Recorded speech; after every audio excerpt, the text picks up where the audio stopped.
সাংবাদিক বন্ধুরা, প্রথমেই দেশের লোকপ্রিয় প্রধানমন্ত্রী শ্রী নরেন্দ্র ভাই মোদীজিকে ত্রিপুরা সরকারের পক্ষ থেকে অসংখ্য ধন্যবাদ জানাই। তার সঙ্গে সঙ্গে দেশের যশস্বী অর্থমন্ত্রী নির্মলা সীতারামনজিকেও অনেক অনেক ধন্যবাদ জানাই। এই কোভিড সিচুয়েশনের মধ্য দিয়ে যখন সারা পৃথিবী ত্রস্ত হয়ে আছে, তখন সময়োপযোগী এবং স্বাস্থ্য এবং নওজওয়ানদের রোজগার এবং দেশের আর্থিক স্থিতিকে মজবুত করার জন্য এক সমৃদ্ধিশালী এবং জবাবদেহ বাজেট প্রস্তুতিকরণের জন্য আবারও আমি শ্রীমতী নির্মলা সীতারামনজিকে অসংখ্য ধন্যবাদ জানাই। আমরা জানি যে কোভিড-19 অতিমারির মধ্য দিয়ে 10 থেকে 11 মাস ওই সময় আমরা লক্ষ্য করেছি বিভিন্ন হেলথ ইনফ্রাস্ট্রাকচার এবং ক্রাইসিসের সম্মুখীন হয়েছে, কিন্তু তারপরেও মাননীয় প্রধানমন্ত্রীজির প্রচেষ্টা এবং রাজ্য সরকারগুলির সহযোগিতা তা থেকে ভারতবাসীকে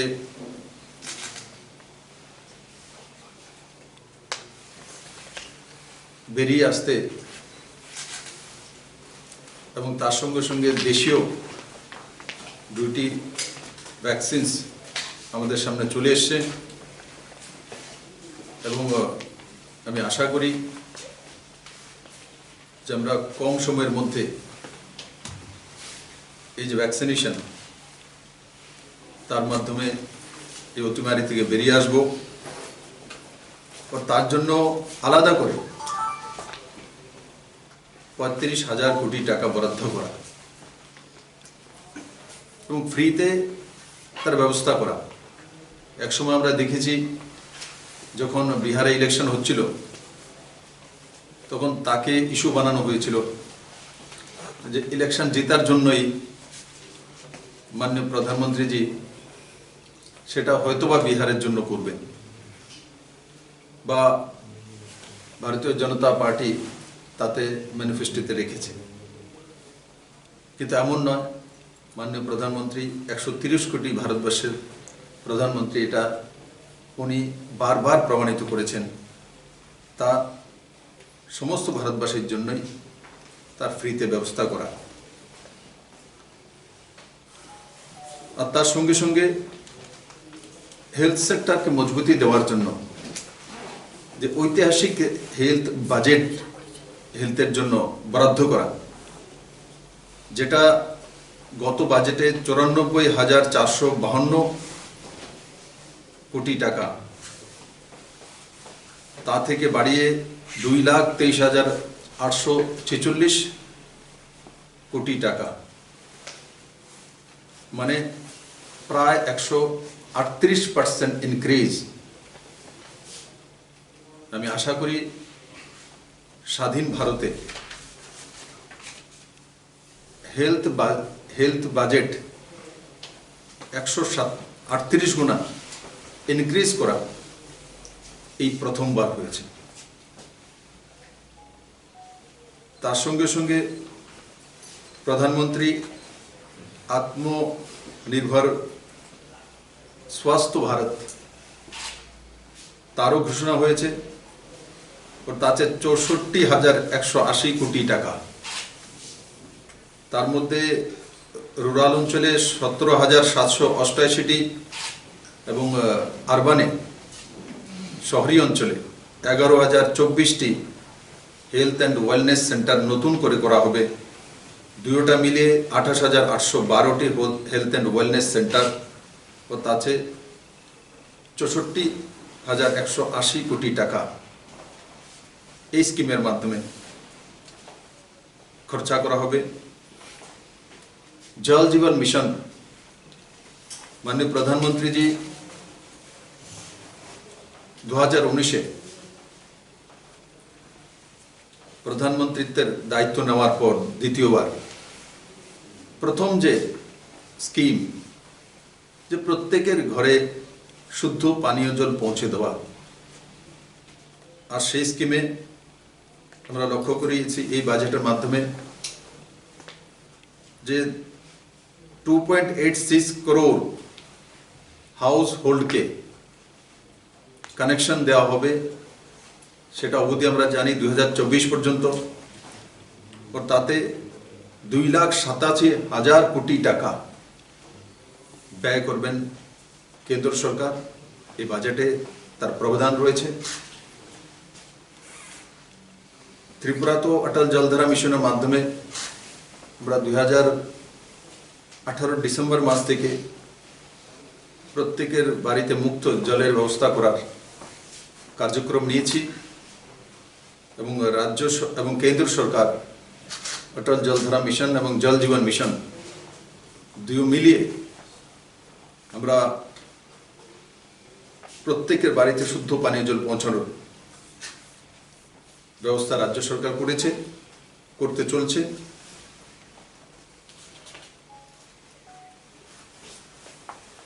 বন্ধুরা, কৃষি ক্ষেত্রে, এগ্রিকালচার সেক্টরে, প্রাইমারি সেক্টর, সেটাই হচ্ছে ভারতের আর্থিক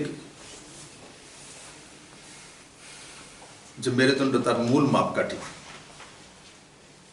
এই বাজেটও এগ্রিকালচারের যে ক্রেডিট টার্গেট, সেটা 16.5 লাখ করোড় ইনক্রিজ করা হয়েছে। তাতে ভারতীয় যে গরিব কিষানরা রয়েছেন তাদের আয়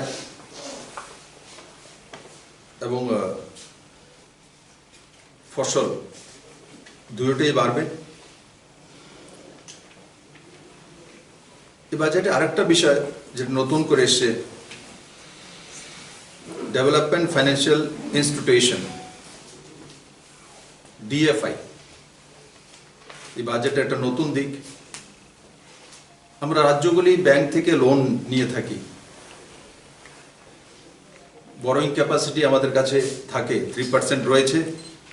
এবার আরও 2% বাড়িয়ে দেওয়ার জন্য, তার জন্য কেন্দ্র সরকার কিছু প্যারামিটার রেখেছে।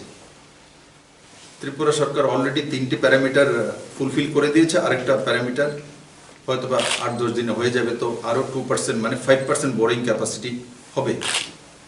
তো তারপরেও অনেক সময় দেখা যায় যে ইনফ্রাস্ট্রাকচারাল ডেভেলপমেন্টের জন্য, যেমন আমাদের যে টুডা আছে, তার আগে কোনো ছিল না এই ধরনের বডি ত্রিপুরাতে। টুডা কোনো বিল্ডিং কনস্ট্রাকশন করতে চায়, তো টুডা যেমন এখানে লাইট হাউস হবে, তো টুডা সেখানে যারা বেনিফিশিয়ারিজ তাদের জন্য লোনের ব্যবস্থা করেছে। তো বিভিন্ন ব্যাংকার্সদের ডাকা হয়েছে। তো সবচেয়ে লোয়েস্ট ইন্টারেস্টে bank of Baroda 7.15% housing loan দিতে তৈরি হয়েছে। আমরা জানি যে এমনিতে যদি আমরা হাউজিং লোন নেওয়ার জন্য যাই, 7.15% আমরা হাউজিং লোন পাই না। তো তাতে ব্যাংক থেকে আমাদেরকে লোন নিতে হয়, কিন্তু অনেক সময় যে ব্যাংকের লোন হয়তো বেশি ইন্টারেস্ট বা কম যাই হোক, অনেক সময় লোন দিতে হোক অসুবিধা হয়, সম্মুখীন হতে হয় আমাদের। তার জন্য এখানে আমি নির্মলা সীতারামনজিকে ধন্যবাদ জানাবো। তো উনি নতুন একটা অপশান রেখেছেন যে DFI এর মাধ্যমে 27,000 কোটি টাকা বরাদ্দ করা হয়েছে। তো ডিএফআই থেকে আমরা লোন নিয়ে এই ধরনের ইনফ্রাস্ট্রাকচারাল ডেভেলপমেন্ট করতে পারবো। তা একটা নতুন পথ খুলল রাজ্যগুলির জন্য। কোটি টাকা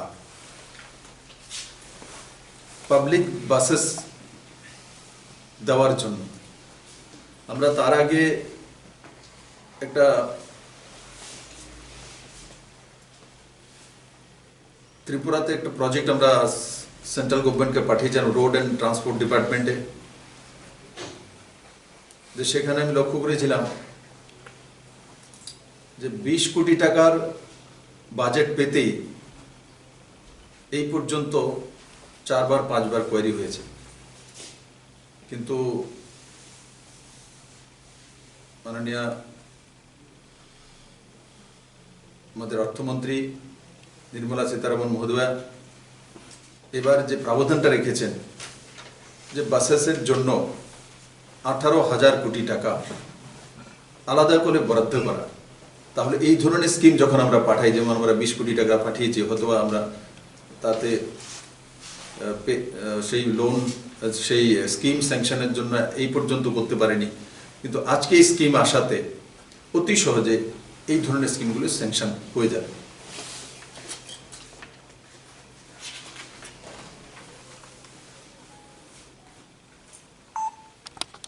ত্রিপুরা শ্রেষ্ঠ ত্রিপুরা এবং মডেল স্টেট করা, সেই ক্ষেত্রে সেই লক্ষ্য পূরণে কতটা সহায়ক হবে? স্বাভাবিক এই বাজেটের মধ্যে বিশেষ করে এগ্রিকালচার সেক্টরে ঋণের যে ব্যবস্থা ইনক্রিজ করা হয়েছে, তাতে ত্রিপুরার প্রাইমারি সেক্টরে বড় মাত্রায় কৃষকরা রয়েছে। আর ত্রিপুরাতে 96% ছোট কৃষক, যার 1 একরের নিচে জমিন রয়েছে। তো স্বাভাবিকভাবে এই ঋণগুলিতে ত্রিপুরার কৃষকরা লাভান্বিত হবে। এমনিতেও বড় মাত্রা আমরা কেসিসি লোন দিয়েছি, ফসল বীমা যোজনা করে দিয়েছি, ফিশারের মাধ্যমে আমরা কেস কালচার শুরু করেছি, বায়োফ্লক শুরু করেছি, ফ্লোরিকালচার, আর বিভিন্ন যোজনার মাধ্যমে আমরা কৃষি সেক্টরে কাজ করছি।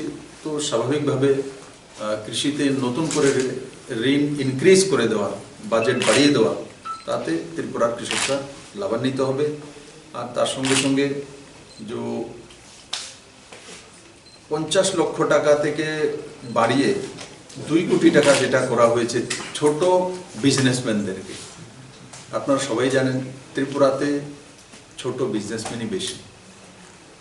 যারা এই 50 লক্ষ টাকা থেকে বাড়িয়ে 2 কোটি টাকা করা হয়েছে, ত্রিপুরার ম্যাক্সিমাম 80% বিজনেসম্যান তার মধ্যেই সীমাবদ্ধ। তো সেই হিসাবে যদি দেখি, তো ত্রিপুরার 99% বিজনেসম্যান তাতে লাভান্বিত হবে এবং এতে আমাদের যে ইন্ডাস্ট্রিয়াল সেক্টরে যে গ্রোথ, সেটা 2 গুণা 3 গুণা 4 গুণা হওয়ার সম্ভাবনা রয়েছে। আর তার সঙ্গে সঙ্গে আমাদের যে সাবরুমের special economic zone, logistic hub, Maitri Setu, Chittagong বন্দরগাহ, এই সবগুলো এই বাজেটের কারণে এই যে 50 লক্ষ টাকা থেকে বাড়িয়ে 2 কোটি টাকা করা হয়েছে, ত্রিপুরার নজওয়ানদেরকে এবং সঙ্গে সঙ্গে যারা এখনও বিজনেস করে আসছেন তাদেরকে অত্যন্ত লাভান্বিত করবে এবং তাদের মনোবল বাড়াতে বৃদ্ধি সাহায্য করবে এবং নিশ্চিত ত্রিপুরার ইকোনমি উন্নয়ন।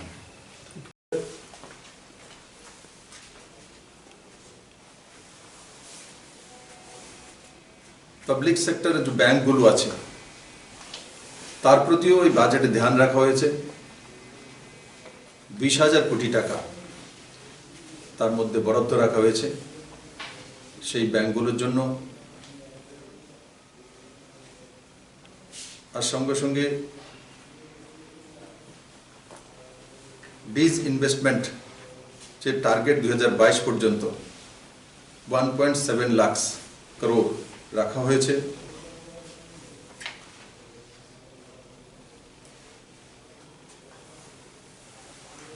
উজ্জ্বলা যোজনার বিষয়ে আমরা আগেই অবগত আছি, কিন্তু তার একটা লিমিট ছিল, সেটা পরিসমাপ্তি হয়ে গেছিল। ত্রিপুরাতে আমরা উজ্জ্বলা যোজনা প্রায় 100%-এর আশপাশ করতে সক্ষম হয়েছিলাম, কিন্তু যারাই বাদ রয়েছে এবার এই বাজেটে আরো 1 কোটি পরিবারকে উজ্জ্বলা যোজনার নতুন কানেকশন দেওয়া হবে। তাতে আমার গরিব বোনেরা লাভান্বিত হবেন।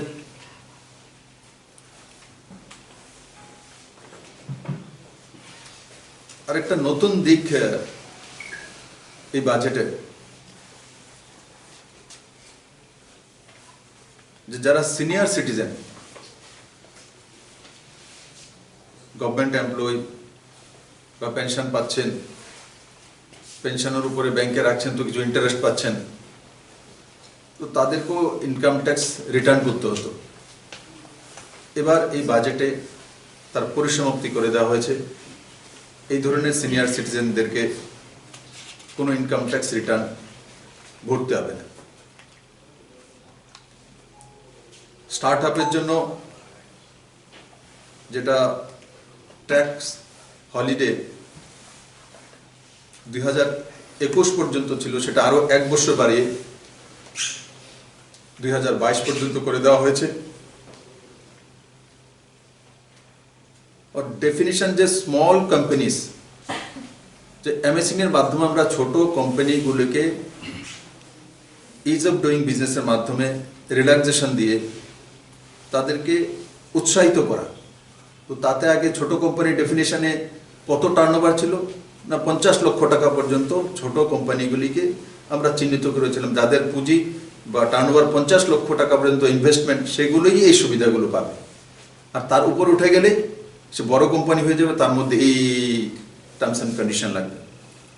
এই ছোট কোম্পানিগুলোর যে টার্নওভার, সেটা 50 লক্ষ টাকা থেকে বাড়িয়ে 2 কোটি টাকা করা হয়েছে। এটা একটা যে নজওয়ান যুবাদের জব ক্রিয়েটার হওয়া আর নিজে রোজগার করা, সেদিকে বড় একটা উৎসাহ এবং বড় একটা ছাপ। কারণ কি, কোথায় 50 লক্ষ টাকা পর্যন্ত, আর কোথায় 2 কোটি টাকা করে দেওয়া হয়েছে, সরলীকরণ করে দেওয়া হয়েছে, যাতে আমরা ছোট ছোট যে এমএসএমইগুলো আছে সেগুলো যাতে নিজের পায়ে দাঁড়াতে পারি এবং সহজতর উপায়ে বিজনেস ডেভেলপমেন্ট করতে পারি। আরেকটা সুন্দর বিষয় উঠে এসছে যে 3768 কোটি টাকা খরচা করে।